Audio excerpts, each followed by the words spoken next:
As we know, Melanie King has been trending in Black YouTube for a lot of controversial or even the wrong reasons. And one of the YouTubers that has really caught on to that is Duke the Don. Now, on this live stream, Duke the Don had called Melanie King is a manosphere embarrassment. And it was right before Melanie King came on.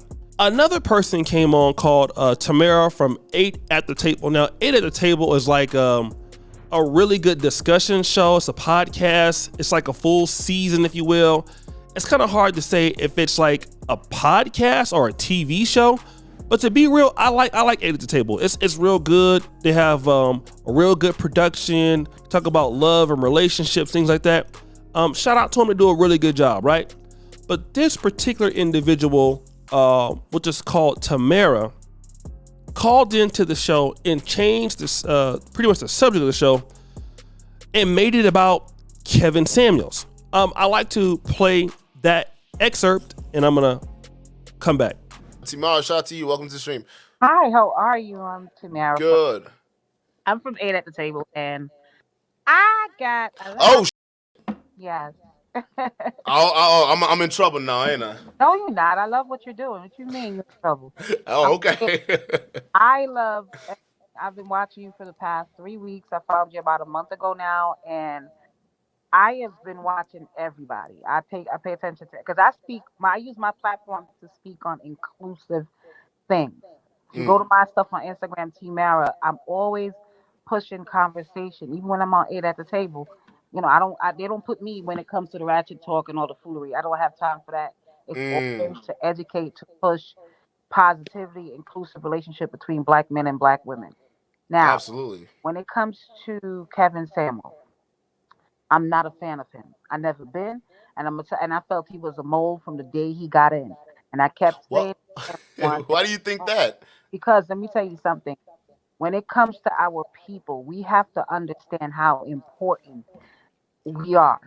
They try everything to keep the Black relationship divided from the beginning of time, from slavery days.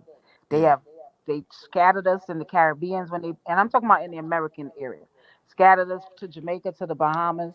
And when they took our men out of the family household and they put our women into Section A, and has been going on to this day, they use us now against us.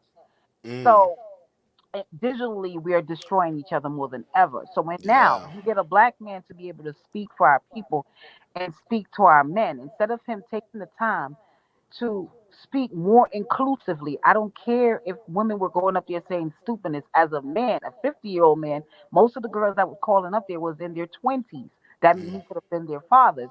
I felt he should have used that time to speak to those women, not embarrass them in front of everyone. The problem with this country, it is okay to always use Black people to make other people's egos feel good. And I felt like it was terrible for him to do that as a man. A lot of men in the manosphere, to me, most of those men are men that didn't get picked, they weren't the good looking guys back then. They got into their career and now they feel empowered and now they want to go after these type of women. I always say, pick who wants you. Stop worrying about who don't want you. And you don't have to destroy everyone because you didn't get picked by her and her. Try somebody else. And that rules apply to both men and women. So guys, you've heard that. Let me just kind of talk about some of the things that the sister was saying. Again, I from what I can hear from the lady, I don't think that she was trying to, disparage the brother Kevin Samuels. She had a way of talking about the situation that wasn't like any hateful talk and that. But she said she didn't like how he came at the ladies.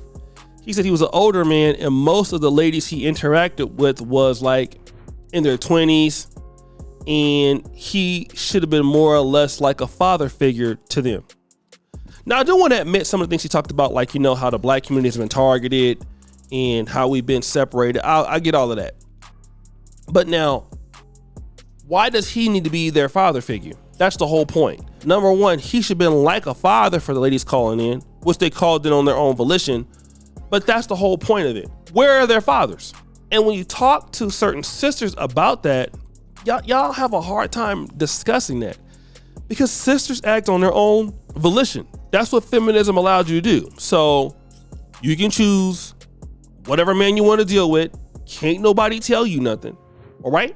At all. A lot of women have in our community, they make a very difficult, they make a lot of bad judgment in who they're looking for as far as a man. In other words, their characteristics are bad. I'm trying to not say it in a mean way, right? They have it reversed. What is bad should be good, and what is good is bad. So you're looking for the guy with all the wrong characteristics. You have no real ability to judge a man on good characteristics. So therefore you go for the characteristics of hyper masculinity, swag, charisma. None of these things determine how long or how successful a relationship is. All right. So now when these women are coming up without fathers in the house, you're asking Kevin Samuels to be a father figure to these ladies. That's not what he's supposed to do. Their father is supposed to be father figures. Number one. Number two, she makes the case that, it's not nice that he was using these women to go viral, disrespecting these women to make a show. And to be honest, very few videos of Kevin Samuels were just so outrageous. Most of them, if you look at them, were conversations, were actual dialogues where he never called them names. And in fact, what I'm seeing is a lot of women got the point. And see, this is the thing that she doesn't want to deal with. Kevin Samuels had so many women fans, female fans. So many women in relationships were saved because of Kevin Samuels. So many people got to understand the male's point of view. And see, that the reality is that when black men are talking to black women, you want guys to talk to you with a lot of patience, with a lot of love, with a lot of all of this, and I get all of that. But the reality is this: women, when y'all talk about, how black men are, it's not the same, right? Like most black women, when you talk about black men, you come in with hard facts, the truth. You guys ain't doing enough.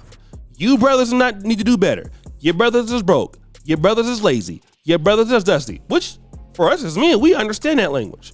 When it comes to women, the whole point is nobody has enough time. And I'm going to say this in my honest opinion. Nobody has enough time to sit there and tell black women how black men really feel, because you can get canceled for it. So most guys would rather just go on along and go their way, go date whoever they're going to date and be done with it. Like nobody is responsible for your behavior. Now, this whole situation about a lot of you guys out there in the manosphere, you're not the kind of women that these ladies want. Newsflash, honey. 90% of men in the world, in the church, in college, in corporate America, are not the men these women want. Most men are not the men that a woman want. Even if they're good, nice, kind men, those are the ones a lot of them really don't want. The reality is you're trying to take away from what they're saying. Is what they're saying true? Because you never said what he was saying wasn't true. You don't like how he said it. A lot of guys, when dealing with women, especially in the black community, it's always about, well, you're the kind of guy that don't get a lot of women. That may or may not be true. What does that have to do with the complaints that these men are presenting? What does that have to do with the unaccountability that a lot of ladies present day to day that makes men say, I don't want to get married, or I'm done with even thinking about relationships? What about that? When we start to talk about that, then we have an issue. That's the problem. So you're not actually being serious at that point. So guys, what do you think? It's your boy, O'Shea Duke Jackson, back at it again with another episode of The Celebrity Jump. Appreciate you for all that you do. Subscribe to the bell. We're out.